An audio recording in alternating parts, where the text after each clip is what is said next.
14 lakh CCTV कैमरे उत्तर प्रदेश के नगर निकायों में लगे हैं, जिसमें नगर विकास ने, गृह विभाग ने और लोगों ने अपने स्तर पर प्रयास करके लगाए हैं, जो सेफ सिटी के कॉन्सेप्ट को देश के अंदर पहली बार प्रभावी ढंग से लागू करने में सफल हुआ है। एक टीम भावना से किए गए कार्य का प्रयास है। हमने इनकम बढ़ाई। जो लोग कहते थे उत्तर प्रदेश बीमारू है, आज कोई उत्तर प्रदेश को बीमारू नहीं कह सकता। आज उत्तर प्रदेश भारत की अर्थव्यवस्था का एक ग्रोथ इंजन बना हुआ है।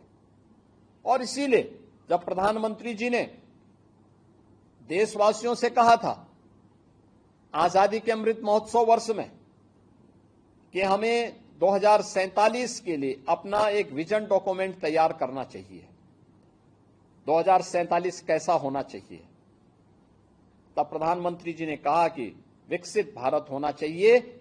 और विकसित भारत के लिए उन्होंने पंच प्रण की बात की थी। पंच प्रण, पहले अपने परंपरा और अपने पूर्वजों पर गौरव की अनुभूति होना, यानी विरासत का सम्मान। दूसरा, प्रधानमंत्री जी ने जो लक्ष्य हम सबको दिया वह था गुलामी की मानसिकता को समाप्त करना।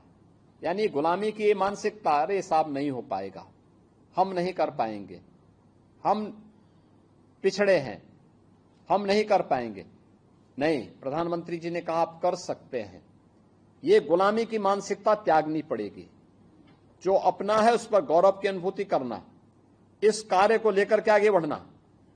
तीसरा, प्रधानमंत्री जी ने कहा कि जो देश की सुरक्षा के लिए अपने आप को बलिदान कर रहे हैं, देश के स्वाधीनता संग्राम सेनानियों के लिए, अपने वीर सैनिकों के लिए, मिलिट्री और पैरा मिलिट्री और पुलिस के जवानों के प्रति जो सुरक्षा का बेहतर एहसास करा रहे हैं, उनके प्रति सम्मान का भाव। चौथा, प्रधानमंत्री जी ने कहा कि ये सब तीन हैं, लेकिन अगर हम आपसी एकता नहीं है तो हम अपने लक्ष्य को प्राप्त नहीं कर सकते, तो सामाजिक एकता।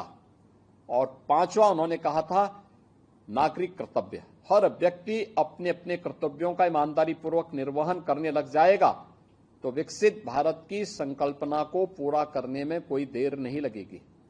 और मैं इसी प्रधानमंत्री जी के द्वारा दिए गए पंच प्रण के साथ आप सभी नगर निकायों को जोड़ने के लिए आह्वान करते हुए मैं आज आपके बीच आया हूं।